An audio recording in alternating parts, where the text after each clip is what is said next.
مولانو کې حسد او بغض ډیر زیات سوی انتهایی حد درجه بغض او حسد چینو دا په مولانو کې موجودي سم خبره دلیل والا خبره هغه مولا سره رد کوي د صرف د زد او د حسد د وجنه نو په هغه زمانہ کې چې موطا امام مالک ولیکو کتاب د احادیث ولیکو هغه الله تعالی شهرت ورکړو عزت ولا ورکړو علم ولا ورکړو نو هغه په خلکو باندې نه زیاده نو مولانو دغه پرد کې کتابونه ولیکل او د هغه د موطا په نوم باندې کتابونه ولیکل خلکو چې دا کتاب چې نو دا په خلکو کې مشهور نشي مقابله وکړو نو هغه ته چا ورځ ذکر وکړ امام مالک رحمت الله علیه ته چې مولانا استا مقابله کړې دا استا په مقابله کې کتابونه لیکلي دي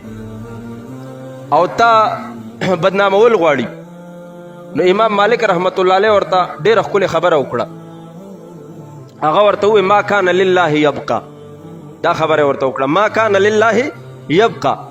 کم مهنت چې د الله تعالی د پاره شوی د نوغه په ځمکه کې باقی پاتې کیږي کم چې د بغض په بنیاد شوی دی د حسد په بنیاد شوی دی د جګړې په بنیاد شوی دی د فرقواریت په بنیاد شوی دی د ریاکارۍ په بنیاد شوی دی نو هغه به ختمیږي هغه مهنت هغه به الله تعالی ضایع کوي هغه به بس سټیمه پوری رک پشي هغه جذبات او هغه غوغا او شور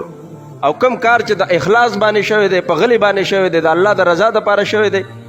نو هغه په ځمکه کې باقی ما کان لله یبقى هغه خبره وکنه هغه مولا نو څوک پیژني چې دغه سره حسد کو دغه سره بغض کو هغه کتابونه څوک پیژني چې دغه په مقابله کې لیکل شي هغه کتابونه څوک پیژني چې پرد کې لیکل شي نه او امام مالک رحمت الله علیه ټول دنیا پیژني خلک ورته دعاګانې کوي دغه کتاب په ټولو مدرسو کې پڑھاویږي نو دا وجه چې دا د اخلاص وجه نو ابراهیم علیه السلام په دې آیاتونو کې دغه دعا نقل چې هغه الله تعالی ته دعا وکړي چې یا الله چې دا سنې چې زه د دنیا نه لاړ شم او زما ذکر ختم شي چې بس یو سړی